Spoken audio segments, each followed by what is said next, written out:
Hi, Dr. Ken. How are you? Great. How's it going? It's going well. Thank you so much for being here and being willing to do this. Absolutely. Thanks for inviting me. Yes. Well, I guess to get started, I would love to just share with our listeners who you are, what got you on this keto to carnivore journey.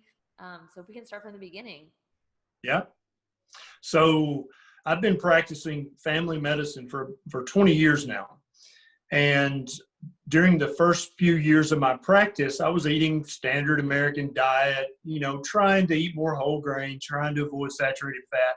And I was steadily gaining weight.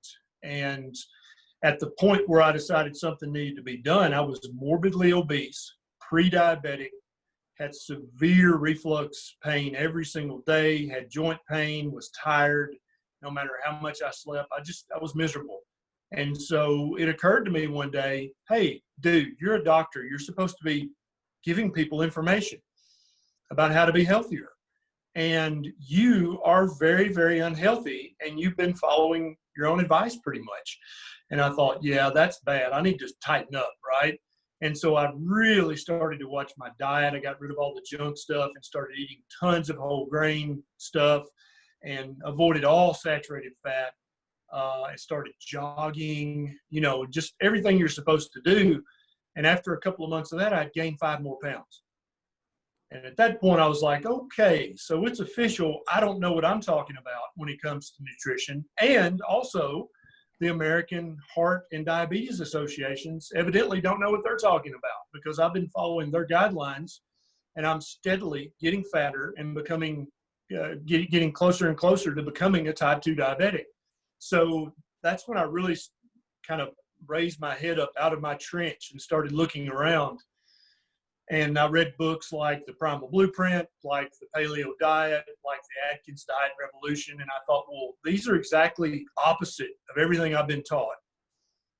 And, but so many people, there were testimonials saying, yes, this worked for me. I thought, I'm going to try it for a month or two and just see what happens. And after that month or two trial, I had lost fat. My A1C had come down. I felt better. My joints didn't hurt as much. And I thought maybe there's something to this. So I kind of went on a paleo diet, which was still way too many carbohydrates for me, but I didn't know that at the time. I literally thought as long as you're eating whole real foods, that should do the trick, right? And I wasn't really taking carbohydrates into consideration. And I continued to learn and study, and I came upon this thing called the ketogenic diet. And I'm like, whoa, what's this? This is interesting. And so the more I read about it, the more I'm like, oh, so I should be eating paleo-like, but I should really lower the carbohydrate intake down because eating that many carbohydrates, even if it's from butternut squash and spaghetti squash and sweet potatoes and quinoa, maybe I'm still just eating too many carbohydrates for me personally. And so when I kind of shifted my paleo into a much lower carb paleo, which would be a ketogenic diet, immediately the fat started to melt off. My joint pain went completely away. And I used to play basketball in high school, got a college scholarship, blew my knee out the first year, so that was the end of that. But I used to be very athletic, but I just thought my knee hurt because I had torn that ligament years ago, right? But after a few months of keto, I had zero joint pain anywhere, even in the knee with the old injury. And I'm like, that's weird, right? My A1C went completely back to normal. So it reversed my pre-diabetes completely. My liver enzymes had also started to elevate just a little bit. My ALT and AST, when I was paleo, immediately went back to normal when I was keto. And you gotta understand, I didn't know what was going on back then. I was just learning about keto. And I was like, that's weird that it's fixing all these different body systems. How is it lowering my ALT and AST? How is it bringing down my A1C? How is it decreasing inflammation in my old injured knee? I don't understand. I don't know. That's got to be just coincidence, right? And so I started to recommend the keto diet to my most morbidly obese patients, people with a BMI of over 35. So these are people who would qualify for bariatric surgery. And indeed, I had a guy who was already scheduled for bariatric surgery, and he was scheduled for a knee replacement because he was like 450 pounds. And so he had this bad knee pain, right? So I said, dude, while you're waiting, he had about 3 months. I said, I want you to try this keto diet. And I basically, it was more of a bulletproof diet, which is just a different modification of keto. I said, I want you for the next month to eat nothing but bacon, butter, beef, and eggs. And you can eat as much as you want. I don't care. If you want a dozen eggs, that's fine. If you want 5 pounds of ground beef, that's fine. You can eat as much as you want. And you can just imagine this guy who's 450 pounds going, are you sure about that? I get to eat as much as I want. So if I want 12 pieces of bacon, I'm like, yep, you can have it. He's like, hell, what have I got to lose? I already weigh 450 pounds. I mean, might as well. So he did that. He came back for his 3-month checkup. He had lost 80 pounds. And he said, Doc, I called the orthopedic surgeon and I canceled my knee surgery. And I said, why'd you do that? He said, my knee doesn't hurt anymore. And at that point, I was like, is there some magic to this keto diet? How is that possible? My knee and his knee are, and you know, he still weighed 370, 80 pounds. So he should still have knee pain. He was by no means a normal weight individual at that point. He said his heartburn had gotten much better. So had mine. He had terrible skin issues. They were better. I have rosacea, and my rosacea was 80, 90% better with keto. And so so every time I would recommend this and a patient would do it, they would come back to me, not only reporting, hey, I've lost 50, 60, 70, 80 pounds, but also this got better, that got better, this got better. And I'm like, how is that possible? And so that's when I really got motivated to dig deep into the low carb ketogenic research. And then it kind of all started to make sense. And so that's why I do what I do now, because not only is keto and carnivore the best weight loss, and by weight loss, I mean fat loss, right? Because none of us want to lose muscle. None of us want to lose bone density. We don't want to lose tendon and cartilage. We want to lose fat. And I have never seen a diet in my 20 years of clinical experience that helps people with fat loss as quickly and as effortlessly as keto or carnivore. There's nothing out there. I mean, I've recommended every diet that was out there in my 20 years of practice. None of them worked anywhere close to keto. Yes. And can you explain what is happening within keto that is helping with this drastic fat loss and helping people, like even the joint pain, and like what's going on there? Yep.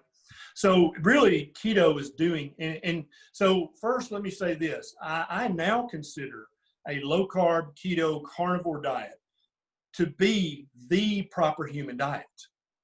And I think that's why it works so well for so many different maladies. Because basically when you're eating the standard American diet, or you're eating a whole grain ADA diet, or the DASH diet from the AHA, you're still eating way too many carbohydrates for you. And you're not eating nearly enough salt, and you're eating tons of grains. You're eating lots of fruit, drinking lots of fruit juice, making your fruit juice smoothie with 2 bananas and a bunch of grapes every morning. And so I really have come to believe that the human species is a low carbohydrate species. And when you feed us too many carbohydrates on a daily basis, we get fat and sick and inflamed. And I also think that a big part of the reason so much inflammation is rampant everywhere is because of the industrial vegetable oils that everybody eats all the time and everything, whether you know it or not. It either contains vegetable oil or it was cooked in vegetable oil. Literally everything unless you're thinking about your food.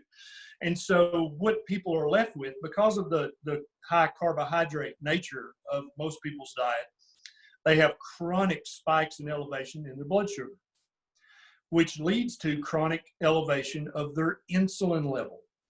And both of these things is very inflammatory, and it damages the inner wall of your arteries, both large and small, right? Then when you add the industrial seed oils like canola oil, soybean, peanut, corn, that leads to more inflammation inside every artery of your body. And so you wind up with arterial damage and inflammation all over your body. And so this can lead to the plaque buildup in your heart arteries or your brain arteries or other arteries. This leads to, and so when your insulin is chronically high, your listeners may or may not know this, one of the hundreds of jobs that insulin does is it decides whether you store fat or burn fat. And so when your insulin level's high, you ain't going to burn no fat. That's not going to happen. Only when your insulin level is within normal limits. And really the sweetest spot is when it's in low normal. That's when you really burn your stored energy on your body, that's what fat is, stored energy. And you can't tap into that stored energy unless your insulin level is normal.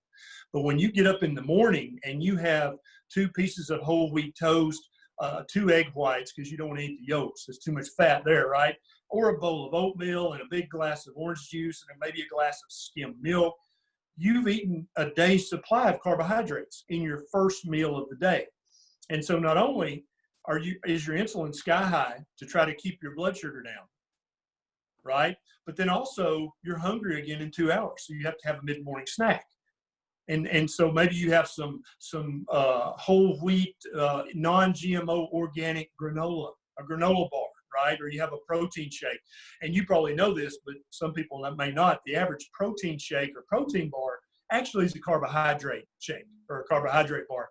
If they're misnamed, because they'll have 10 grams of protein and 24 grams of carbohydrates, which break down into sugar. And that's another thing a lot of people don't realize is all carbohydrates break down into sugar, all of them, whether it's a carbohydrate from a jelly donut or if it's the carbohydrate from 2 slices of stone ground whole wheat bread. They literally, your body cannot tell the difference between whole wheat bread and a jelly donut. To your body, it's just sugar. It's sucrose, glucose and fructose. That's what it is. And so that keeps your insulin level chronically high. And so you can forget, even if you're starving yourself. And so you can imagine someone who's eating 3 very small meals a day with 3 little snacks in between. And so they have maybe peanut butter on whole wheat toast and a glass of orange juice for breakfast. That's a very small breakfast. That's not enough food, but it spikes their insulin. So there's no fat burning happening there. Then 2 or 3 hours later, they have one of those 100-calorie little snacks, right? Well, that's not enough to keep a bird alive, but you just spiked your insulin again because of the carbohydrates, right? Then for lunch, you have half of a chicken breast sandwich, and so you got another slice of whole wheat bread, bumps your insulin back up again. So still no fat burning happening. So as long as you're doing that, you're hungry every 2 to 3 hours, and you're keeping your insulin level high all day long. So you can forget. You could live on a starvation amount of calories with that kind of diet and still not lose fat. That's the problem. And that's why over 50% of adults in the United States are overweight or obese right now, is because we're told by everybody, eat lots of whole wheat. Bread, rolls, tortilla wraps, English muffins, bagels, every one of those things I just named is exactly the same thing.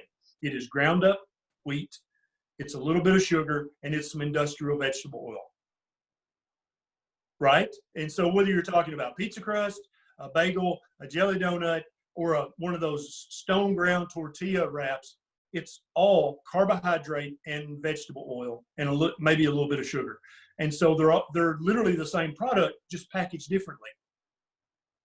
Yes. So that's it. You're going to be chronically inflamed, and you're going to have chronically high levels of insulin. So you're not going to burn any fat, no matter how much you jog on the treadmill. Forget it. It's not going to happen.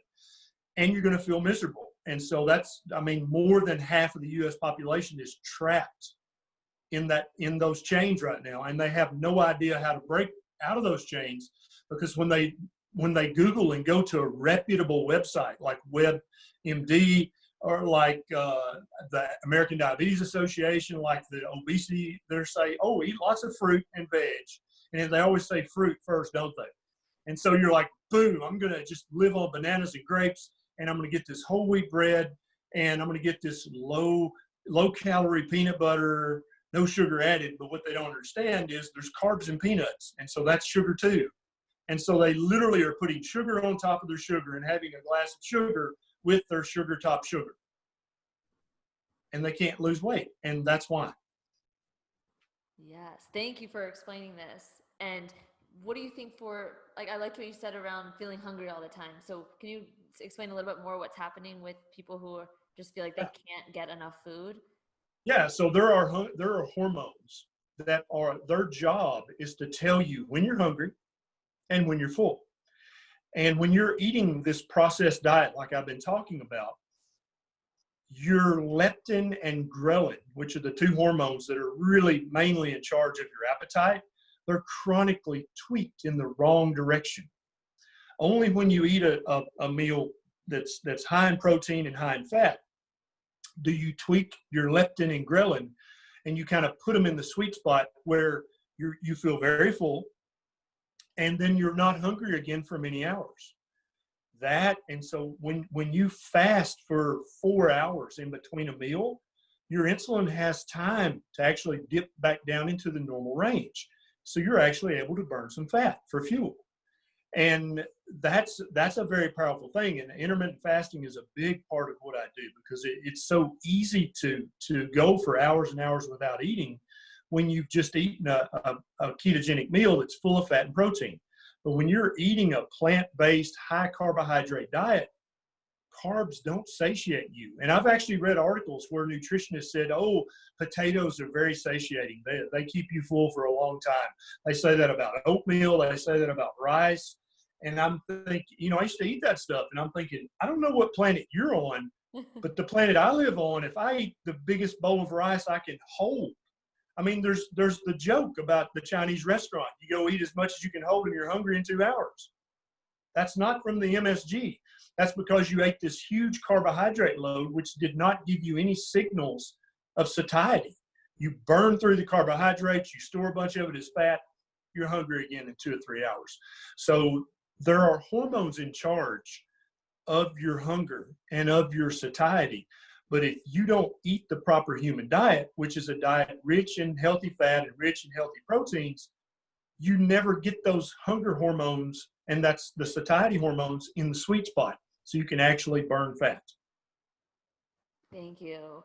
And so what have you noticed with, like, when you shifted from standard American diet, I guess, to you were like low carb paleo to keto, what have you noticed with your satiation signals? So my entire life I've been a breakfast eater. You couldn't leave my grandmother's house without eating breakfast. It was mandatory. She'd give you a spanking if you tried to not eat breakfast, right? So I was trained from birth. You got to eat at least 3 meals a day, and then it's also good for a boy to be hungry and to just eat a lot, because that's how you grow into be a big man. And turns out that's right. I was 297 pounds at my heaviest. So that worked out well. So if you want to be a big man or big woman, eat 3 meals a day with 3 snacks in between, and it'll get you there in just a few years. But so when I went paleo, I was still eating too many carbohydrates. I didn't know that at the time. But as I lowered the carbohydrates, I noticed that when I would wake up in the morning, I wasn't hungry. I didn't really have to eat breakfast. And so I think Jason Fung says it brilliantly. People are trying to lose weight, so we tell them, instead of eating 3 times a day, you should eat 6 times a day. How does that make any sense? So I want to lose weight, so I should eat more. No, that's dumb, right? And so that really took me to the next level of fat loss when I was eating keto. And I said, I'm just going to skip breakfast, because mornings are a very busy time with kids and the office and work. So I just started skipping breakfast. And you can't do that if you're eating a high carbohydrate diet. You'd be hangry, right? You'd be starving. You couldn't even focus on work because you're so hungry. But I would get up in the morning, make a cup of coffee, maybe put a teaspoon of butter in it, and we can talk about that hack later. And then I would sip on my coffee, and I wouldn't eat anything at all until lunch. And even at lunchtime, I wasn't really hungry, but I'd be like, well, it's lunch. I mean, normal people eat, so I need to eat lunch. And so I would eat lunch, but it would be a low carb lunch. And then I wouldn't be hungry again until 6 or 7 p.m. Then I would eat, a low carb dinner, and I would be done. And so I would stop eating about 7 p.m., 8 at the latest. And then I wouldn't eat again until noon the next day. And that just, because I was eating a low carb, high fat diet, that was very easy. And it just kind of naturally happened. I wasn't trying to intermittent fast. Does that make sense? Makes sense. It just happened naturally. And so when you're fasting for 14, 16, 18 hours a day, your insulin level, remember that insulin level, it stays very low normal for hours and hours and hours. Now your body has to run on some sort of fuel. You have to have fuel. So when you're eating carbohydrates every 2 hours, you run on sugar. But when you stop that and start eating a high-fat, low-carbohydrate diet and you start fasting, you run out of the carbohydrates very quickly. Well, but yet you don't get hungry. So what's going on there? So when you eat keto, one of the things it does is your body actually starts to produce something called ketone bodies or ketones. Your body can burn those for fuel, just like it burns sugar. And that's how you burn fat. You break up the fat down into fatty acids. They're converted into ketones. Then you burn those for fuel. That's how you burn fat. That's actually how you lose weight. But it's like, even though if you go back to the basic physiology textbook, it's in there. And so my first year in med school, when I was taking physiology and biochemistry, I actually learned everything I needed to know about a ketogenic diet. It's all in the books. But then for the remainder of my medical training, all I heard was eat whole wheat, avoid saturated fat, and jog. And so I forgot the basic science, like I think most doctors and healthcare providers, we forget about our basic physiology course where it explains about ketones and ketone bodies. It was in my biochemistry book and my organic chemistry book back in undergrad. But you never hear about that, so you just think, oh, eat whole grains and avoid bacon and jog. That's how you lose weight. When in fact, nothing could be further from the truth. Yes, and where did that even, like, if I don't know if you can explain a little bit about where that even came from? Where did the whole grains come from? Where did people say stop eating saturated fat? And yeah, it's really it's just the most amazing story. Gary Taubes writes about it in his book about sugar. Nina Teicholz really describes it well in her book, The Big Fat Surprise. So if anybody wants to know how in the hell did we come to believe that eating a low-fat, high-carbohydrate diet would help you lose weight, where did that come from? They both tell that story brilliantly in their books. But you can sum it up briefly by saying that a scientist by the name of Ancel Keys, he had a hypothesis that eating cholesterol and eating saturated fat was what led to heart disease. Okay? And he was very influential in science at that time. He's actually the guy that invented the K ration that all the military ate, right? The K is for Keys, K ration, Ancel Keys. And so he was very well respected by government and by universities. And his hypothesis basically just became the myth, the fad that was believed by everyone in academia and in the military and in government, based on nothing, based on no meaningful research, based on no randomized controlled trials. That just became the common belief. It was just known. Even though it was never proven, it just became known. And so if you're going to eat a very low-fat diet, then you're going to have to eat a lot of food in order to feel full, right? And so, well, of course, we don't want to eat highly processed white bread. So that's where, oh, no, you want stone ground whole wheat bread. Oh, see, just saying it sounds healthier, doesn't it? But really, there's no difference. It would be like saying, oh, you don't want to smoke crack. You don't want to do that. You want to only smoke the organic non-GMO crack. It's brown. It's not white. So it's better. And you could just see drug addicts going, oh, yeah, organic crack. That sounds like that's probably healthier. It's still crack. Don't smoke either one, right? The same goes for grains, whether it's white rice or brown rice. Doesn't matter. Whether it's whole wheat brown bread or highly processed white bread, all of it breaks down into sugar, just like crack and organic crack break down in cocaine. It's the same stuff. There's no difference. But we got very far off course with what our ancestors used to eat back when they were very robust, very muscular. Nobody was fat. I don't know if you've ever seen any of the old videos from the 1920s, like in New York, of just people walking around. But you can search on YouTube for 1920s street video. And there's actually video from the 1920s and 1930s. And there'll be 200 or 300 people walking around. There's not a single overweight person. Or maybe one person out of the entire 200 people is a little bit overweight, but there's nobody who's morbidly obese. It just didn't exist back then.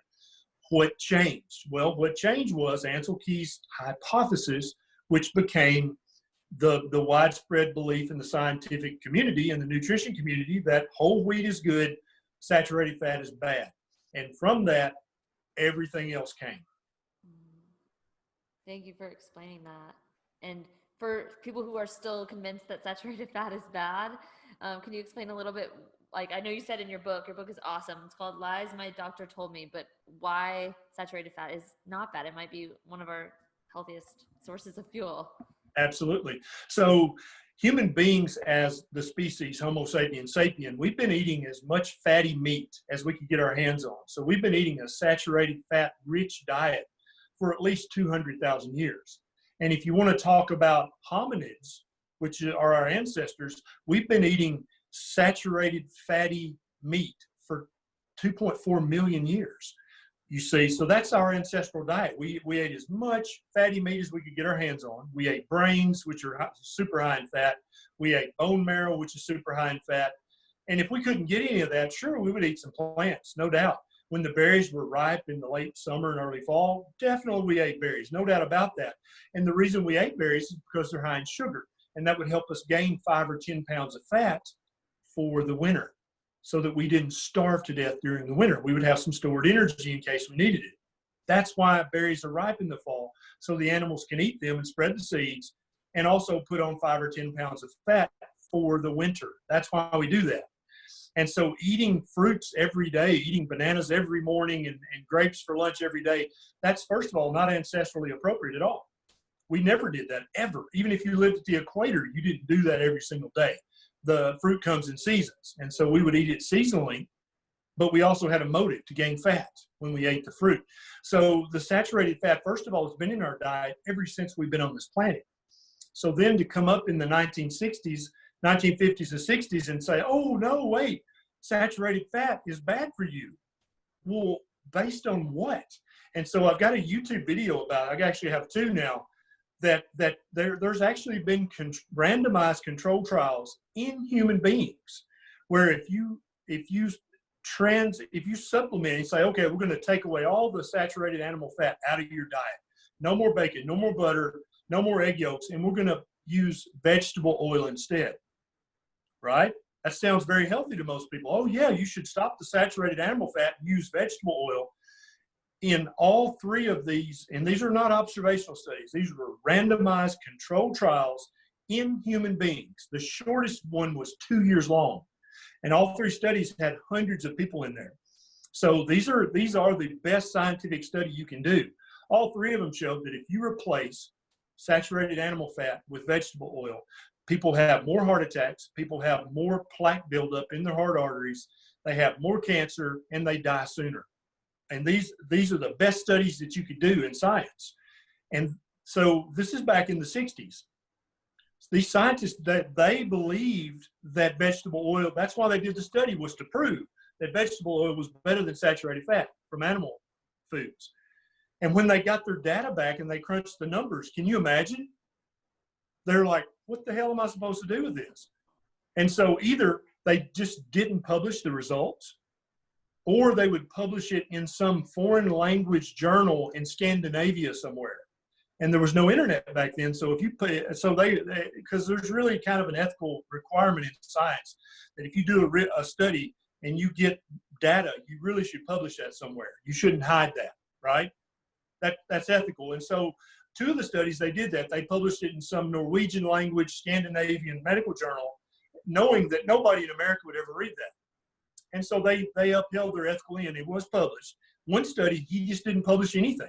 He literally put it in his basement. And a nutrition researcher contacted his son after he had retired and after he passed away and said, there was this study done and the results are nowhere to be found. And the guy said, I think my dad's got a box of magnetic tapes. I think they're still in the basement. Let me go check. And he went and checked, and sure enough, there were all the results from this study.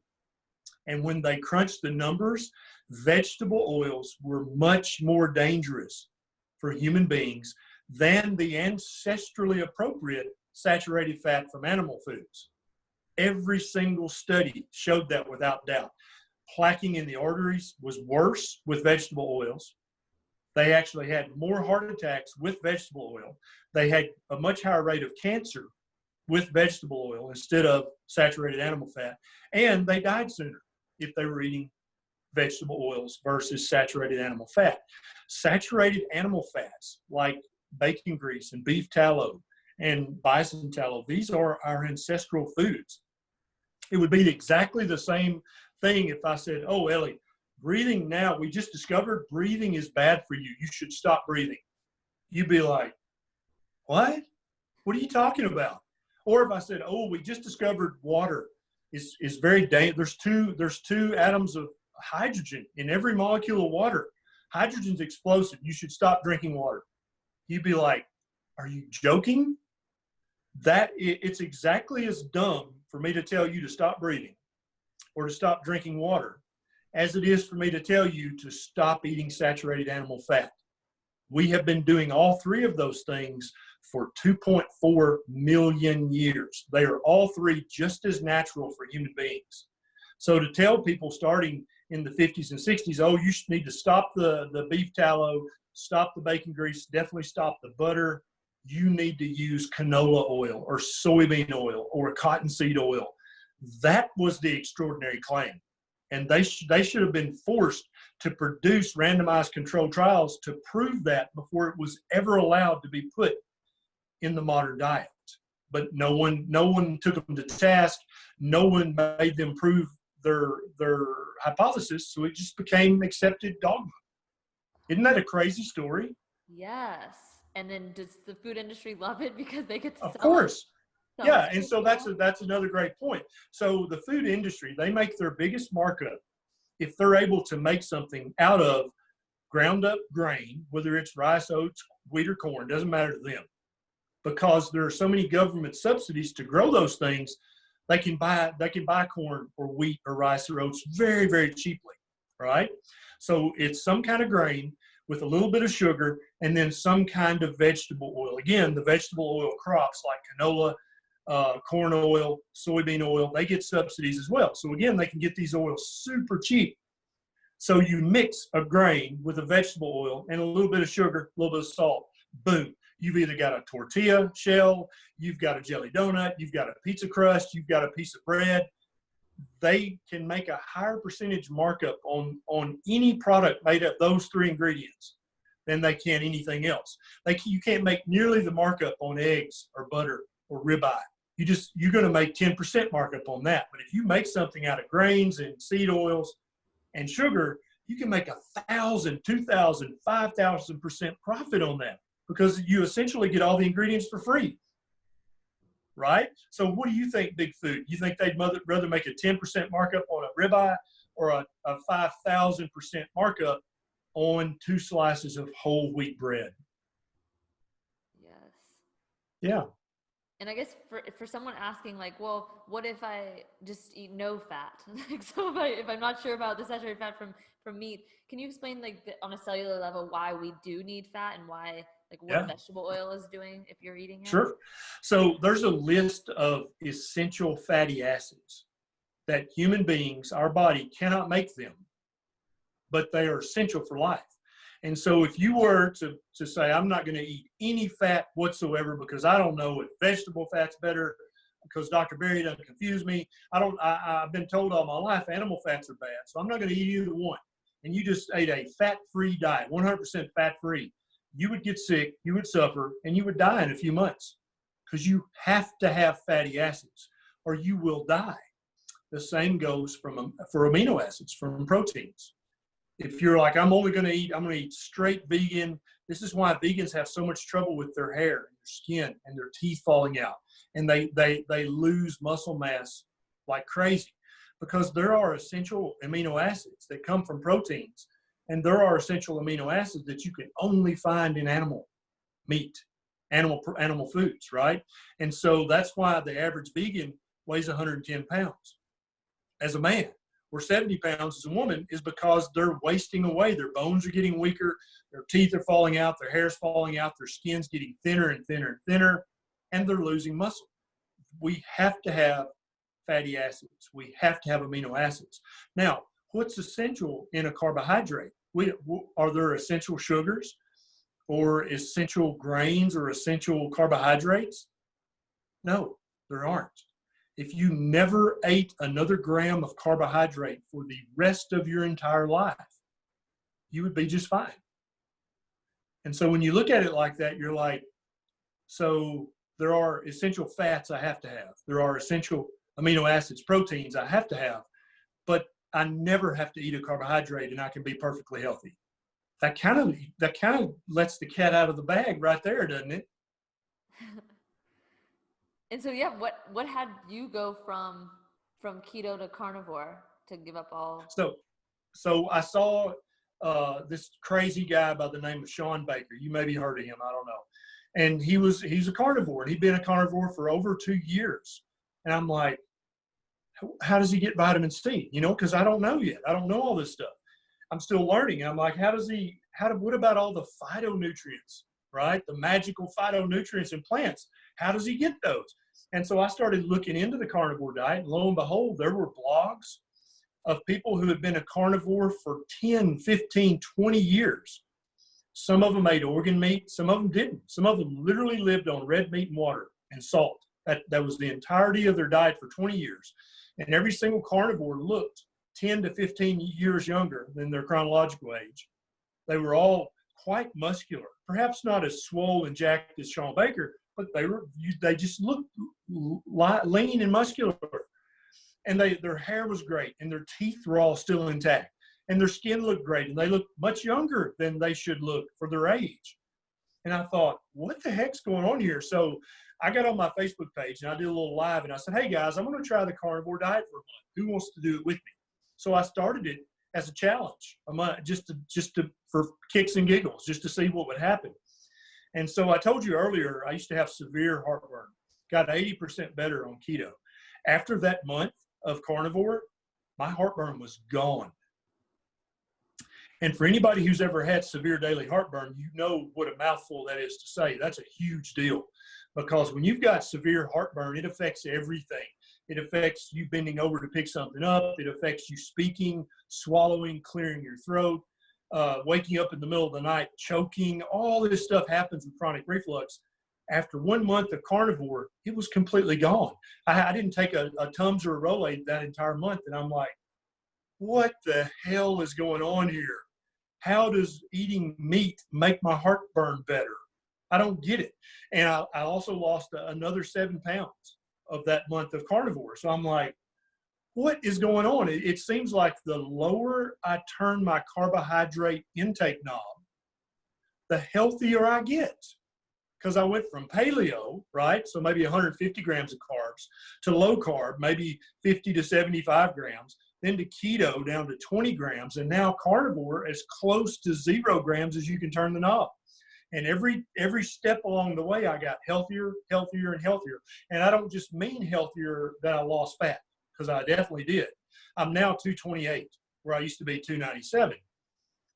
Every problem I had got better and stayed better. So the pre-diabetes, the fatty liver, the reflux, the rosacea, which it looks like I don't even have. I haven't put anything on my face in 2 years.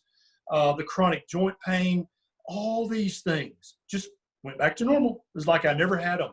And for a doctor who's rediscovering the proper human diet as I go along, I'm always acutely aware. I'm always looking for bullshit, right? And I'm always looking for anecdotal, like, oh, well, sure, it happened to this one guy. But you can't hang your hat on that one guy, right? But then out of the woodwork come thousands of people saying, oh, you're doing the carnivore challenge. I've been a carnivore for 2 years. I've been a carnivore for 7 years. I've been a carnivore for 8 years. And they would send me before and after pictures. And so I was getting hundreds and hundreds and eventually thousands of people sending me the before and after saying, oh, yeah, dude, I've been doing carnivore for 10 years. It's the best thing ever. So you can't just say then, well, it happened to some guy. You have to start saying, this happened to thousands of people who did that. And so when you have a preponderance of anecdotal data like that, at some point you've got to go, maybe there's something scientific to this. And there's been no research done. Because you can imagine if you were a young Harvard professor, right, and you thought, I bet there's nutritional benefits to eating bacon and butter. I'm going to do a study. And you went to your chairman at the Department of Nutrition and said, Dr. Willett, I want to do a study. I want to put people on a diet where they eat 12 pieces of bacon and a half pound of butter every day. And I want to study them for a year and see what happens. Dr. Walter Willett, not only would he kick your ass out of his office, but you would lose your tenure and you would lose your research grant, and you would be looking for a job at the University of New Mexico or somewhere. You would no longer be working at the Harvard School of Public Health. You would be kicked out. And so that's why there's been no research done on keto, low carb, carnivore, is because all the powers that be in the ivory tower believe that a plant-based diet is best. And they believe that every research dollar should be spent proving that a plant-based diet is best. So there's been no room for keto research. There's been no way for a researcher to do carnivore research, because you got to have money to do research. If you're going to have 100 people in your study, you got to pay them. You got to buy their food. You got to pay 2 research assistants to help you crunch the numbers. Unless you're a multimillionaire, you can't fund that yourself. You have to have a grant. And the only way to get a grant is if the people in power say, yeah, let's give that guy a grant to study whether eating bacon and butter is healthy. That grant's you're never going to get that. So there hasn't been nearly enough research, but I'm satisfied by the tens of thousands of anecdotal studies I've seen out there of before and after pictures, of personal testimonials, of people I know. I've met them. I know they're not full of crap. They're not trying to sell a supplement. They're not trying to sell a weight loss regimen. They're just literally, it's truck drivers and waitresses and hairdressers and nurse practitioners who say, no, I've been keto or carnivore for years. Here's my before picture and here's my after picture. I'm never hungry. I'm always happy. I sleep like a baby. I do everything that you do in the bedroom works very well. Thank you very much. It's all great, right? And so you can only hear that so many thousands of times before you go, I think there's something to this proper human diet thing. And I think it gives humans optimal health to eat the proper human diet. What a concept. Yes. And what do you say to people who then come back to you and are like on the plant-based side and say, well, we need fiber. What about the microbiome? Like, what do you say? Yeah. So there have actually been carnivores who have sent stool samples off and had their gut biome checked. And they actually have way more diversity in their gut bacteria than people who are eating a plant-based diet. And I've seen at least 30 cases of that, where somebody who's been a carnivore for a year or two, they're like, oh, I hadn't thought to send off a poop sample. I'll do that. Yeah, it's only $100. I'm going to do that. And when they get the results back, it's beautiful. Like, there is such a diverse array of bacteria in their gut, way more than any report I've ever seen from somebody on a plant-based diet. So in theory, eating a high fiber diet, eating the rainbow, eating all these different fruits and vegetables, in theory, that should work. But in actual practice, carnivores have a much more diversified gut bacteria and far fewer gut symptoms. It's almost unheard of for a carnivore to have irritable bowel syndrome or chronic constipation or IBS with diarrhea or Crohn's or ulcerative colitis. They may be used to have that, but as a carnivore, their symptoms are completely and totally gone. Again, is there some magic in eating meat, or is eating a meat-heavy diet actually the proper human diet? And the reason that we have epidemics of irritable bowel syndrome and disease, of ulcerative colitis, of Crohn's, of chronic constipation, is all that stuff caused by eating a high-fiber, grain-filled, carbohydrate-filled diet? I don't know. We'll see. Yes, thank you. And I guess, what do you say when people come to you and ask about the cholesterol part of this? Yeah. So the whole cholesterol thing is based on, you should avoid animal saturated fat and you should avoid eating cholesterol, right? So, but I've already told you there are 3 randomized controlled trials in human beings of hundreds of people that went for, the minimum was 2 years. One of them ran for 7 years. They proved beyond a shadow of a doubt that replacing animal fats with vegetable fats always results in worse complications, earlier death, more cancer, more heart attacks. So if it's not the animal fat, then what is it? Because saturated animal fat, that's the worst. That's what we're taught, right? But now a good friend of mine, Dave Feldman, he has a website called cholesterolcode.com. There was a huge study, a medical study years ago called the NHANES, NHANES, NHANES. And it collected all this data on thousands of people for years and years and years. They checked their cholesterol, they checked their blood sugars, they checked all this stuff. And they were trying to prove that a low-fat diet full of whole grains is very good for you, right? Well, they would never release the actual raw data of NHANES. And we're like, that was actually paid for by public money. The federal government sponsored that. So how is that not public knowledge? But they were very reticent to release the data. Well, Dave Feldman finally got a copy of the raw data. And guess what? When he plugged in everybody and you stratify them by how much saturated fat they eat, how high their total cholesterol was, lo and behold, the people with higher cholesterols live longer. And you're like, wait, what? Yeah, go to cholesterolcode.com, follow Dave Feldman, Feldman on Twitter. He's posting about this all the time. A higher cholesterol, especially in women, is actually very, very protective against cancer and all-cause mortality. That means from dying from any reason. The higher your cholesterol is, the longer you're going to live. Definitely in women, probably in men too. So having a high cholesterol, that's actually a good thing, probably not a bad thing. And more so, people in the keto community we've stopped calling LDL cholesterol the bad cholesterol. We call LDL cholesterol the other good cholesterol. So you got the good cholesterol and the other good cholesterol because they don't hurt you. Dr. David Diamond is a PhD researcher at the University of South Florida. He's been working as a lipid researcher for decades. He's got great videos on YouTube that explain why a high LDL means nothing. You shouldn't take a statin drug to lower your LDL. It doesn't help you at all. It increases your risk of side effects and feeling crummy every day, but it's not going to protect you from a heart attack or a stroke. All these things are myth. All these things are fads. And you would think that doctors and professors wouldn't be susceptible to fads and myths. But you got to understand, no matter how long the white coat is that the doctor's wearing, he's still just a human being, just like you. He or she's just as susceptible to falling for bullshit, for falling for a fad, for falling for a myth and saying, oh yeah, the sun causes skin cancer and saturated fat causes heart disease and whole wheat bread is good for you. Those are all fads. They've never been proven by any science, yet all the professors and all the preeminent doctors and nutrition researchers believe it. Yes. And what do we look at then for, so like if we have a blood work panel, what do we want to look at to make sure we're not having like metabolic disease or what markers should we be looking at? So the most important markers that you can have checked are your hemoglobin A1C.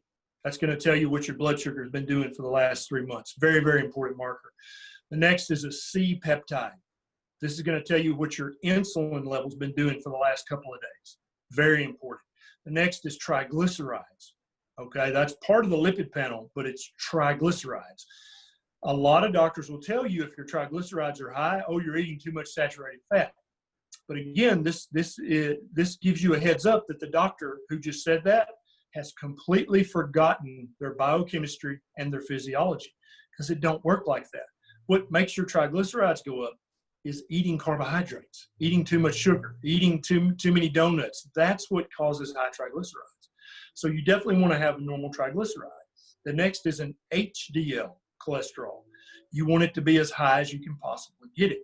If you're not eating enough fatty meat, if you're not being active enough, you'll have a low HDL, and that's actually dangerous. Those are by far the most important metabolic markers that you can have checked. Now, there are hundreds of other tests that we could talk about that do have some merit, but if you only had enough money to check 5 tests, that'd be the test I would check. Okay, thank you. And what do you find with people who, especially for women, going like trying to get their cholesterol really low on statin drugs? Like, what does that do to their neurochemistry? Yeah, it's a great question. So a woman who's slender, especially, but yet has high LDL or high total cholesterol, taking a statin, she is raising her blood sugar every time she takes a statin, which is a big deal, right? She's lowering her testosterone every time she takes the statin, which is a big deal. Even for women, women need testosterone, okay? All of the sex hormones are made from cholesterol. So when you're taking a cholesterol lowering drug, you're also lowering your hormones by definition. There's no way to argue that. When she takes a statin, she is lowering her levels of coenzyme Q10, which is a big deal for brain function, for muscle pain. She's messing with her electrolytes. There's a whole list of things that you need, supplements you need to take if you're going to take a statin. It's terrible. I mean, they're very, I don't want to say dangerous, but they're very worrisome drugs.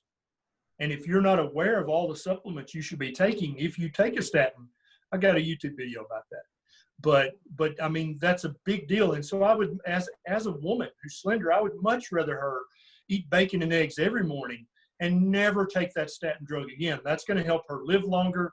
That's going to help her have a stronger bone density, because guess what happens when your testosterone level's too low? You get osteopenia, which eventually leads to osteoporosis, right? Testosterone has a huge function in keeping your bone density where it needs to be. Testosterone plays, in men and women, it plays a huge role in the amount of muscle mass that you hold for both men and women. And so as people get older, sarcopenia, or the loss of muscle, that's a huge marker that of all-cause mortality. The less muscle you're holding, the more likely you are to die. If you're taking a statin, you're lowering your cholesterol, you're lowering your testosterone, and you're raising your blood sugar, you're going to lose muscle. You're going to lose bone. And so then you're frail, fragile, you fall, break a hip, that's it. You're done. Your life's over. And I'm not saying the statin drug, the cholesterol lowering drug, is 100% to blame for that. I'm saying it does play a part. Yes. And on top of, even if someone's not on a statin drug, but just not eating cholesterol or not eating any Yeah, saturated fat. right. Yeah, absolutely. You've got to eat your saturated fat. That is a proper human food. Thank you. And I guess diving more into the hormones, the TSH part of your book was really, really hit home with me. I had thyroid issues. I see clients every day with hypothyroid, and that exactly like what you wrote was only had their TSH checked and Yep. just handed Synthroid or handed Yep. something. So could you speak to that? Like what's going on here? Yeah.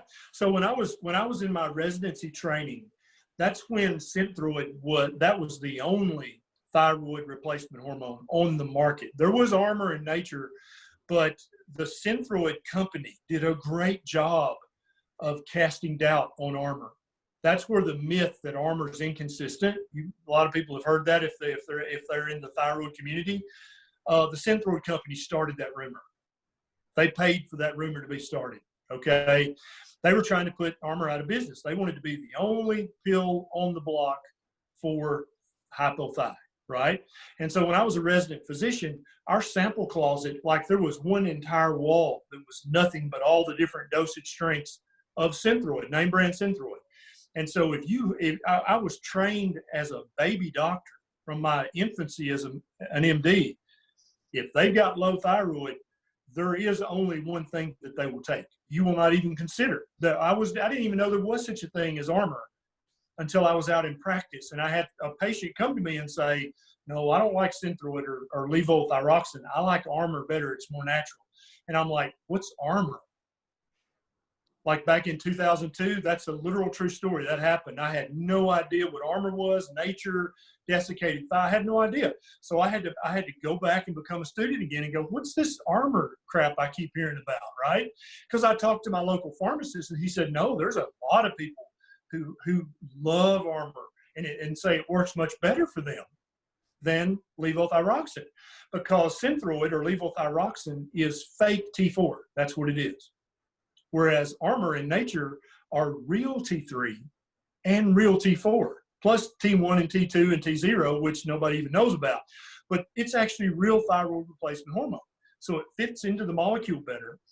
And the way the thyroid physiology works is your thyroid makes T4, but that's not what your body uses. Your body has to convert it into T3.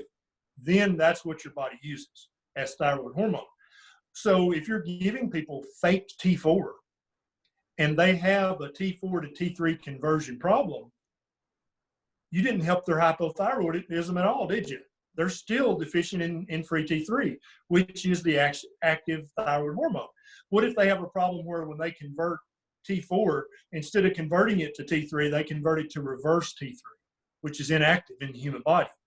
Well, you're giving them fake T4, which first of all is not going to be converted as well as real T4, but then it's converted to reverse T3, and you didn't give them any real T3, so they're still T3 deficient. So even though they may be taking a huge dose of levothyroxine or Synthroid, they're still having severe hypothyroid symptoms. Does that make sense? And so the thyroid, the way the thyroid produces thyroid hormone and functions in the human body is actually quite complicated, and most primary care doctors won't even attempt to understand it. They'll just refer you to endocrinology. And if you go to endocrinology with low thyroid symptoms, they're going to check a TSH and maybe a free T4, maybe. And that's it. And then if either of those are abnormal, they're going to put you on Synthroid, and that's the end of the story. Then every month to 3 months, they'll adjust your Synthroid up or down until they not get you feeling better. That's not a goal. Their goal is to get your lab numbers within range. Once they get your lab numbers within range, even if you're still severely depleted in T3, because they don't check T3, remember? They just check a free T4. So they're blind to your severe T3 deficiency. And now they say, no, I fixed your thyroid problem. And you're like, yeah, but I'm still depressed and fatigued, and my hair's falling out. And they're like, I don't know what to tell you. Go see a psychiatrist. That's literally how it's happening right now. And that's why I really, part of my crusade is the hypothyroid, because people are so miserably mistreated who have hypothyroidism and Hashimoto's thyroiditis. That's why I put a chapter in the book about it, because it's repulsive how the medical community treats people with hypothyroid. I've got your lab numbers normal. Now, if you're not feeling normal, then you're either crazy or you're menopausal, or you need some Prozac, Zoloft, I don't know, but you need to go. You see, it's like that. I mean, how offensive? How? It makes me want to cuss. It's maddening. It's maddening. It's egregious. It's embarrassing as a doctor for other doctors to treat patients like that. But it happens every single day in clinics all across the world. So what does someone do if they have thyroid symptoms, but they go to the doctor, they get their TSH checked, and it's in range, so then they're told, like, nothing's wrong with your thyroid's fine. It's all in your head. Yeah. You're just crazy. I don't know. So you go to a website called Stop the Thyroid Madness. That's an excellent website for people with low thyroid symptoms.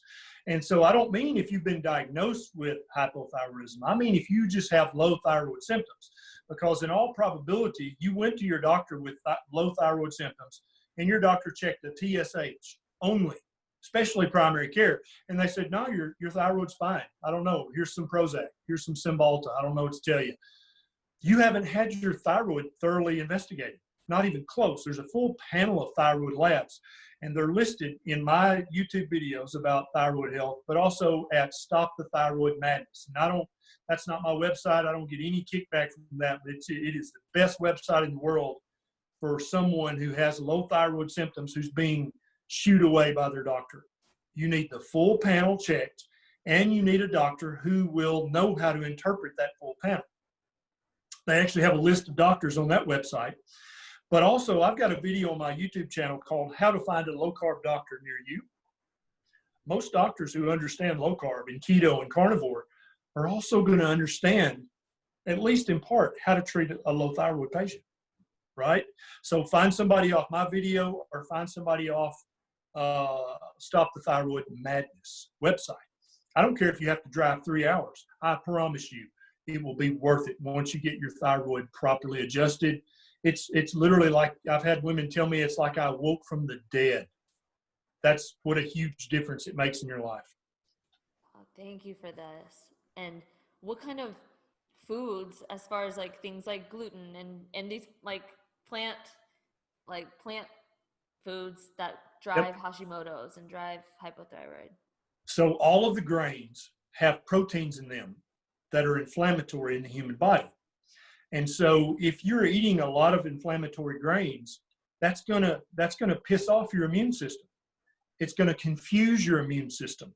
And so having an autoimmune condition like Hashimoto's, that doesn't mean that your immune system is too strong, which is what most doctors say.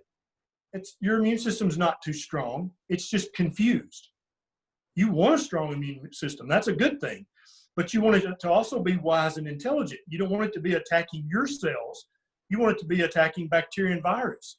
Well, you've confused your own immune system so much that it has mistakenly attacked a group of cells in your thyroid gland. That's what Hashimoto's thyroiditis is. So anytime you're eating an inflammatory diet, you're increasing your risk of developing an autoimmune condition. An autoimmune condition is caused by a confused, inflamed immune system. That's what causes them. And that's why we have an epidemic of autoimmune conditions now. Even 20, 30 years ago, it was almost unheard of for someone to have an autoimmune condition. A family doctor in a small practice might have one or two patients in their entire practice who had an autoimmune condition. And now a third, maybe a half of our patients are suffering from at least one, if not multiple, autoimmune conditions. And it's all caused by the inflammatory nature of the grains and of the vegetable seed oils. That's what's causing it all. Thank you. And I guess from your personal experience with your patients, have you seen a lot of transformations with going keto or carnivore? Yeah, when someone removes all grains from their diet, when someone removes all low-fat or skim dairy products from their diet, when they remove all sugars, whether natural or added, doesn't matter, from their diet, and they remove all of the industrial vegetable oils. And if you don't know what all those are, I got a YouTube video that tells you, right? But it's when you remove all that stuff from your diet, like magic, autoimmune conditions, I'm not saying it cures them. That's not what I'm saying. But you transform from having these severe flare-ups and these frequent flare-ups of autoimmune diseases to having a very rare flare-up that's very mild. It's like they just almost go into remission. And so if the same goes for gout, the same goes for migraine headaches, the same goes for all the bowel complaints. When you remove all those things from your diet, you may still have a touch of Crohn's or a touch of thyroiditis, or you're still going to have lupus. But instead of having to take infusions constantly because you're having severe flare-ups several times a year, you transform into this person who has a little mild flare-up once a year, and it's no big deal. And you just live. It's like, man, who cares? I'm definitely not going to go and have a monthly infusion because of one small flare-up a year. I'm just going to get on with my life and actually enjoy it for a change. Yes. Thank you, Dr. Kidd. And I also wanted to ask you about, for just like neurological disorders, ADHD, autism, how this can impact the brain. Yeah. So when you're eating inflammatory foods, why would you not think that inflammation is going to reach your brain? Of course it is, right? We have a blood-brain barrier, but many of these particles can go straight across the blood-brain barrier and cause inflammation in your brain. And indeed, when people convert to a ketogenic diet that's full of fatty meat, or they convert to a carnivore diet, their severity of their depression gets better. The severity of their anxiety becomes less severe. Their OCD, their ADD.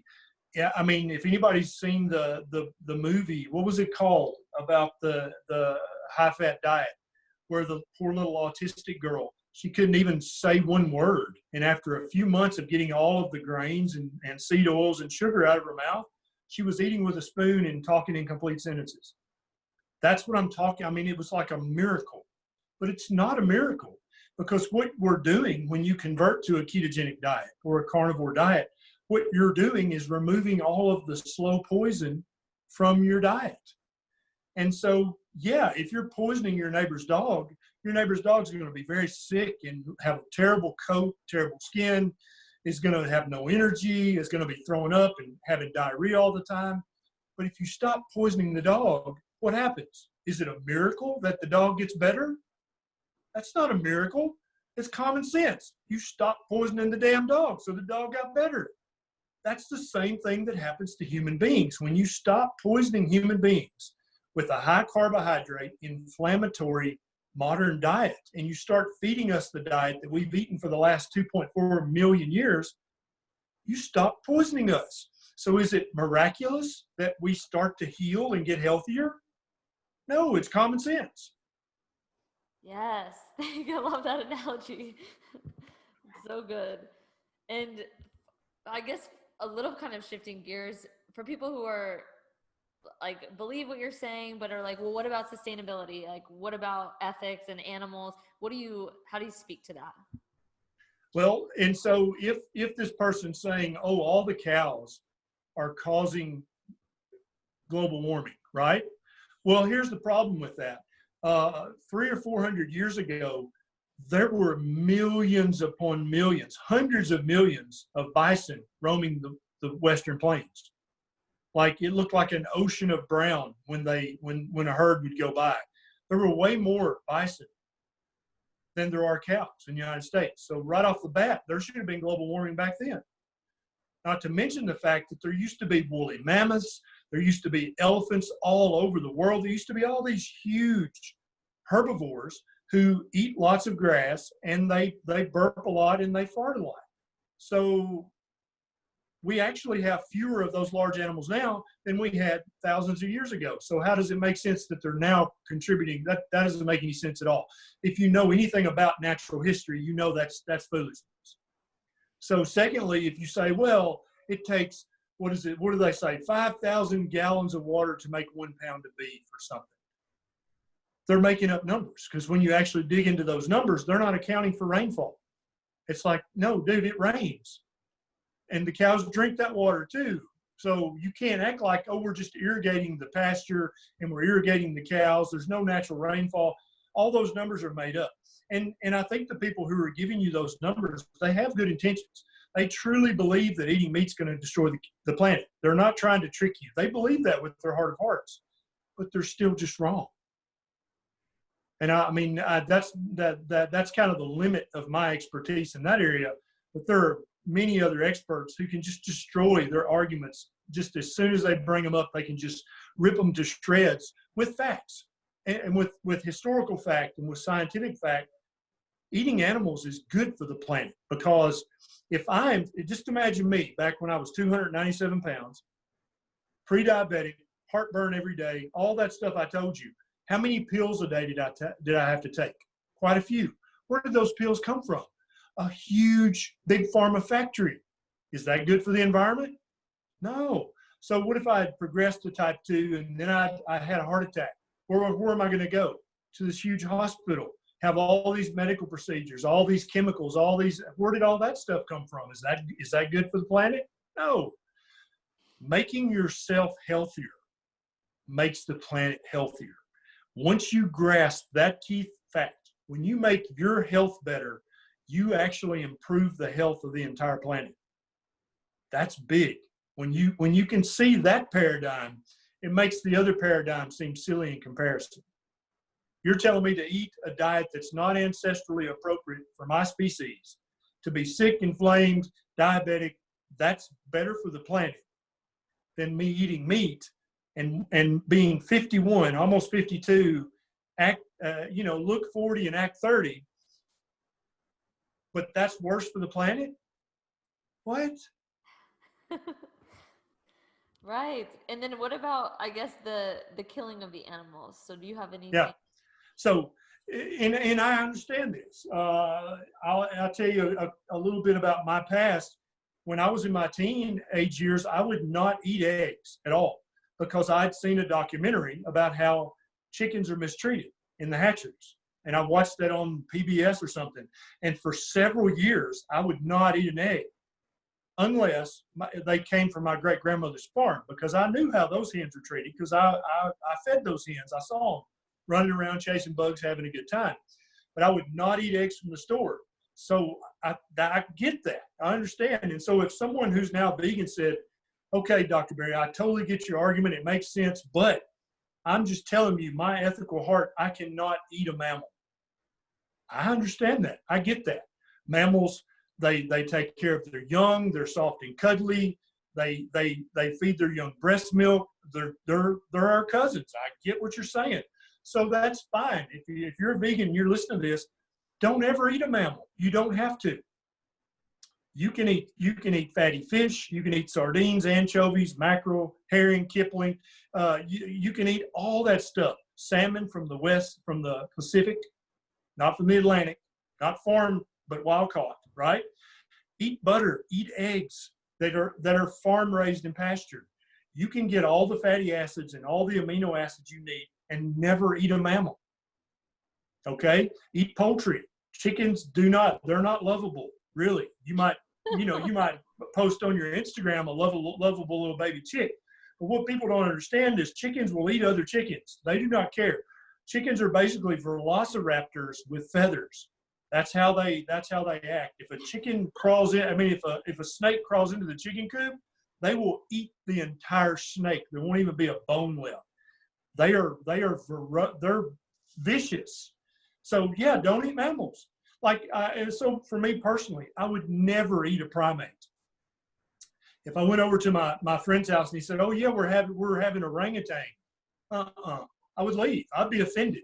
Wouldn't you? Think about it. That's too close to home for me. If someone was going to eat a dolphin, I'd be like, "No, I'm out. I'm not doing that. They're too smart. They're too intelligent. I can't. That does not compute with my ethics."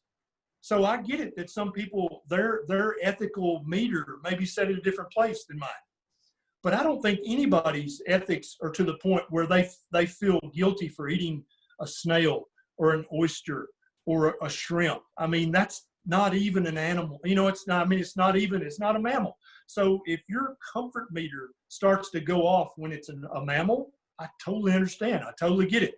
Just like my comfort meter starts to sound an alarm if we're about to eat a chimp or about to eat a beautiful bottlenose blue dolphin or something. I'm not going to eat that. That, to me, that feels sinful. Those things have intelligence. They have feelings. Does that make sense? So I get the vegan argument, but my ethics meter goes off way further down. It doesn't go off at all if I'm eating eggs or eating a ribeye or eating bacon. That does not trigger my ethical trigger of, no, this is not okay. So if someone's listening and they're like, yeah, I can't eat baby pigs. I can't do that. I can't eat cows. They're mammals. Don't eat mammals. You can still eat a very healthy ketogenic diet and never eat mammalian meat. You can eat seafood. You can eat eggs. You can eat full-fat cheese. If that doesn't offend you, that the cow was raped in the making of the milk. Some people say that. But the killing of mammals, I totally understand why it freaks some people out. I get it. But we're human beings. What if killing and eating a gazelle, what if that freaked the lion out? What if the lion was like, I can't. That's murder. And the lion tried to live on grass or wheat. Well, but it sounds like a joke, but think it through. Really, what would happen to the lion? We actually have a great example of what would happen to the lion. We have house cats, right? And we try to feed our house cats corn-based and soy-based kibble or pea protein-based kibble. Our house cats are 100% carnivore, just like the lion I was talking about. When you feed your house cat kibble made out of grains, what happens to them? They get fat, they get diabetic, and they get fatty liver. That's not their diet. The cat does not have guilty feelings about eating the bird or the mouse. That is their proper feline diet. And we as human beings, we've got to stop having guilt about eating what is our proper human diet. That is, we are omnivores at worst and carnivores at best. That's what we are. You got to look in the mirror and say, okay, something's got to die for me to live. And if you don't like that equation, then go jump off the bridge. That way nothing, and then maybe you won't hit a fish at the bottom of the bridge and kill it. But that's really the only way you can live ethically if you believe that killing things is wrong.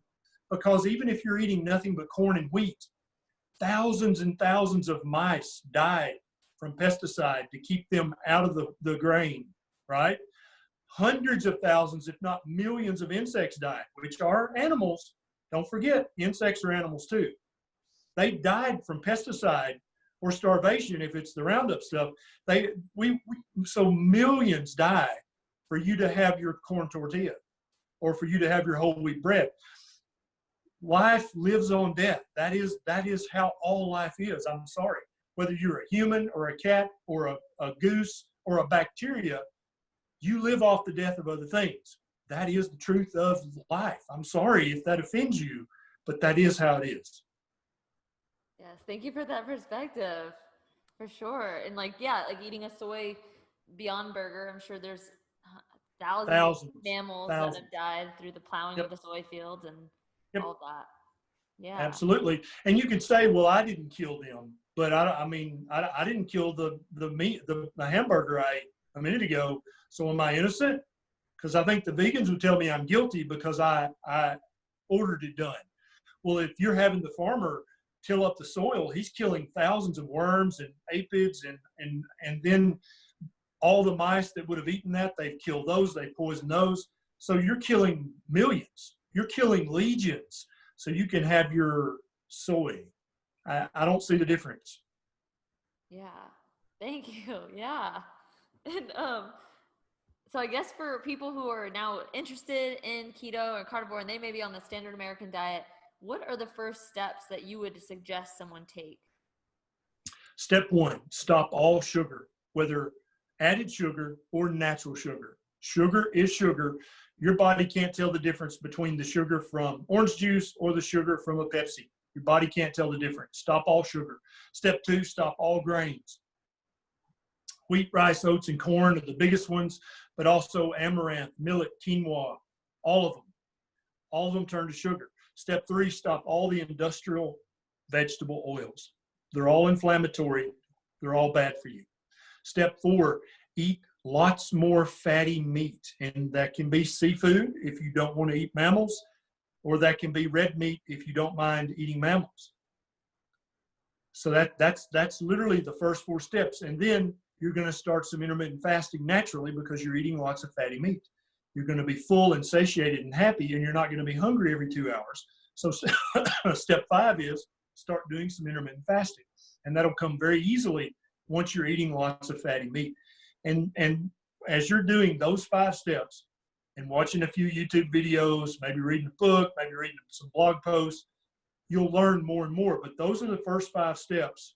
Those are the first 5 get out of jail steps to break the chains of your addiction to sugar, to carbs, to break the cycle of chronic inflammation, to break the cycle of diabetes and obesity and all the other chronic medical conditions we talked about today. Those 5 steps are going to move you probably 60 or 70% back towards good health. Just those 5 steps. Yes. And a lot of the people on this podcast are, like I was, sugar addicts, binge eaters. And so for you to be like, no more sugar, no more grains. Yep. I know. I guess, what would you recommend for them to get through that? Yeah. So, and let me tell you, if you're a sugar addict, you are going to have sugar withdrawal flu.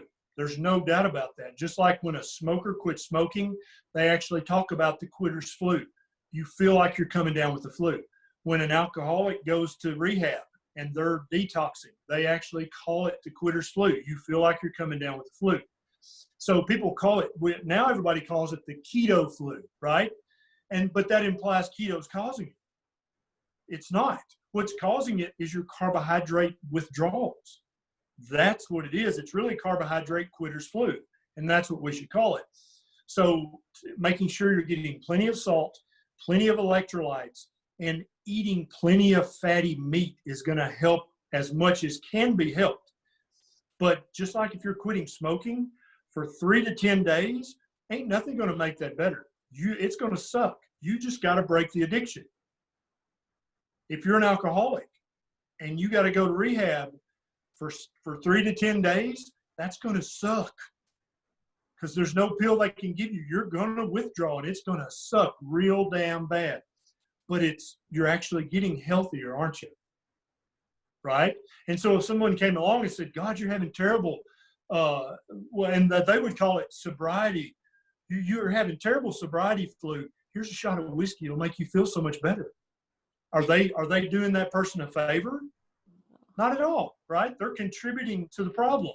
And so when you're having carbohydrate withdrawal flu, if your friend comes along and just says, just eat a cupcake, you'll feel better. That's exactly the same thing as offering the guy in rehab a shot of whiskey, isn't it? Yes. Yeah. And so once you understand 100% and you get it, I'm addicted. I am an addict. This is an addiction. Then it makes it, you're okay with saying, okay, so if I was a smoker, I'm going to have to go through withdrawals to quit. On the other side of quitting is better health. So I know it's worth it, but withdrawing is going to suck. So I think just understanding that there's nothing wrong with keto. You're withdrawing from a habit-forming substance. That's called withdrawal, and that sucks. That's number one, is understanding that and expecting it to happen and knowing what's going on when it does happen. I think that makes it a little less hard. Then getting plenty of salt seems to help. Getting plenty of electrolytes seems to help. And then also, if you're craving sweets, right, and you're also hungry at the same time, you're done. You're gonna go back, right? But if you're craving sweets, but you're stuffed with fatty meat, it's easier to fight that craving. And that's why I say, if you're hungry, eat some bacon. If you're hungry, eat some burger, eat some beef, eat some butter, eat something that's full of fat and protein, because that's going to turn off your hunger signals. Then all you have to fight is the addiction. And you can fight addiction successfully. People do it. It's hard, but you can do it. But no human can fight addiction and hunger with the fix being the damn muffin was going to fix them both at the same time. Nobody can fight that. So you've got to stay full of fatty meat while you're fighting and breaking the addiction. That helps a lot. Yes, thank you. And what would you say for things like stevia and like those kind of sweeteners? What do you believe around those? There seems to be two kinds of people. For some people, using the keto approved artificial sweetener seems to help. For other people, it seems to reawaken the addiction. And so you kind of have to know which kind of person you are. I'm a teetotaler, right? I've got to quit it. Ben Bickman sent me some samples of his new protein shake, which is awesome. The ingredients are spectacular, but it's sweet enough it triggers me. And so I tried it for lunch, and I'm like, dude, I'm starving. I would literally, if there was some Fruit Loops in the house, I would eat them right now. Like, it immediately triggered me. Whereas my wife is more of a moderator. Nisha is a moderator. She can use stuff like that to kind of slowly wean down, and that works for her. But for me, I can't have sweet taste in my mouth or it calls up my demons and I'm looking for the Lucky Charms. Yes, this is perfect. I relate to that. And so if you could just tell us what you eat on what you eat today, or what you eat on a normal day? So today I had 6 egg yolks and about 3 egg whites, 2 pounds of ground beef, and then for dessert I had a big hunk of hard Parmesan cheese. That was my dessert, and that was my first meal of the day. I had that about 2 p.m. That's usually when I break my fast, is about 2 or 3. If I get hungry again, and I don't mean bored, I don't mean irritated, I mean truly hungry, I'll eat a second time, about 6 or 7. If 6 or 7 rolls around and my stomach doesn't alert me that I'm truly hungry, I'll keep right on doing what I'm doing till bedtime, and I'll go to bed happy. Now, for somebody who's still eating a high carb standard diet, they're like, is this guy from Mars? What are you talking about? If you get hungry, what do you mean if, right? Trust me, once you're eating enough fatty meats or keto foods, and you're fat adapted, and you've gotten your hormones, including your insulin, tweaked back to where they belong, that becomes possible. eating for me now, instead of being this rapturous pleasure, is almost an annoyance. It's like, oh crap, I was going to make a video, but kind of hungry. I guess I better eat, right? And so I tell people, if eating is your biggest pleasure of the day, you need to reassess your life. Eating should not be the biggest pleasure of your day. The biggest pleasure of your day should be creating something new, should be making a new friend, should be discovering something new, should be having good sex, should be a great night's sleep that you haven't. I mean, those are the things that you should derive pleasure. Making somebody laugh, making somebody happy, making somebody's day. Those are pleasurable activities. If cramming your face with carbohydrates, if that is the highlight of your day, I'm not being mean or crude. I'm being very honest, because I used to be that guy. If that's the highlight of your day, you need to go look in the mirror and you need to go, what the hell are you doing? You're a freaking human being, okay? Human beings who are eating the proper human diet are more like Avengers or X-Men. I'm not even being sarcastic. I'm telling you, people who are carnivores or keto, they say at 50, I feel better now than I felt at 30. You tell me that ain't a superpower. Because the average 50-year-old, the only thing they're looking for is the recliner or the couch. But 50-year-old ketoers or 50-year-old carnivores, we're looking for some trouble to get into. Okay? So, yeah, it's kind of like a superpower when you don't have to eat every 2 hours and when food's not the biggest pleasure of your day. I promise you, listen to me, do it. Do the 5 steps I talked about. You'll be you'll be the person that you've always wanted to be. Thank you so much for all of this, Dr. Ken. I could talk to you for hours. I have millions of questions, but I don't want to keep you too long. Yeah, I guess we better wrap it up today. We'll have to do a round 2. Yes, please. But where can people find you? So if you want to share with that. So I've got the little book, Lies My Doctor Told Me. It's available at all bookstores. Yeah, there's also an Audible. If you're spoiled like me and you would rather listen to a book while you do something else, there's an Audible for that. I've got a little YouTube channel. If you just search Dr. Berry on YouTube, you'll find me. I've got a little Facebook page. If you search Dr. Berry on Facebook, you'll find me. I got Instagram. If I'm feeling magnanimous and loving, I'll post on Instagram. If I'm feeling salty and snarky, I'll post on Twitter. If I'm feeling helpful, I'll post on Facebook. If I'm feeling informative, I'll make a YouTube video. So it depends on my mood where I post on social media each day. Perfect. And then also, whatever you like. If you like salty, snarky, follow me on Twitter. If you like helpful and loving, follow me on Instagram and Facebook. Just depends on what you're up for. Yes, I think we need all of it. Thank you so much. And last question, if you could share just final pieces of wisdom for anyone that's really struggling, starting out on this journey, what would you like to leave them with? You are a human being. You shouldn't make apologies or excuses for that. You should be proud of that. You are the apex species on this planet. With that comes many powers. Also comes responsibility. We need to exercise both of those. There is a proper human diet. If you eat that diet, your chronic medical conditions will get better. They may not go away, but they're going to get better. Okay? This has happened in hundreds of thousands of people. There is no doubt about this. If you're eating processed crap that Kellogg's is selling you, or Kraft, or Duncan Hines, any of the big multi-billion-dollar food corporations, PepsiCo, Coca-Cola, all of them, McDonald's, you're going to get fat, you're going to get sick, you're going to get fatty liver, you're going to get prediabetes, you're going to get autoimmune conditions because you are poisoning your body. They're not poisoning you. Now that you've seen this, listen to this podcast, you now know the truth. So you can't blame it on McDonald's and Kellogg's anymore. It's your damn fault now. But that's the bad news. The good news is you can turn this off and you can start changing every bit of that today. You don't have to take a course. You don't have to buy a single product. Just follow the 5 steps I talked about earlier, and you can literally begin to transform your life and yourself into the person that you should have been all along. Beautiful. That was the best closing. Thank you. My pleasure. I love hanging out with you. We'll have to do it again. Yes, absolutely.